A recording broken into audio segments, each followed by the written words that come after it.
up guys, Al here from AM Training. So in this particular training session, I squat and bench press, of course, and I didn't feel like squatting.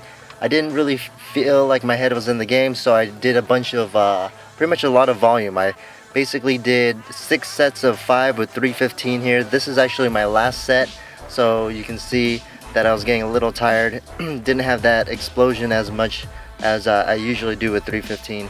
And I also decided to not wear my squat shoes that day. I felt like maybe my calf mobility was kind of getting not improving, or getting a little worse just because of that raised heel. So I decided to do a little bit different today, and it felt pretty good. And you see here I'm trying to move my stupid rack. Actually, one of the bolts fell off of my squat rack, and it's kind of scary thinking that if I need to really tighten up my squat rack, or if I'm benching, something bad would happen. Alright, so moving on to the bench. In this particular session, it was a pretty quick session, and quick session for me would be about an hour and a half. And that doesn't quite sound like a short session for just being 2 lifts, but I kind of had to warm up a lot. Kind of feel achy these days.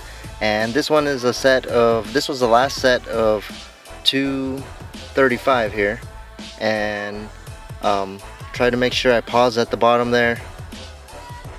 And moving on to some accessory work. As you see here, this is my first time using the Reactive Slingshot. I used the same weight that I was doing with my work set, and trying it out.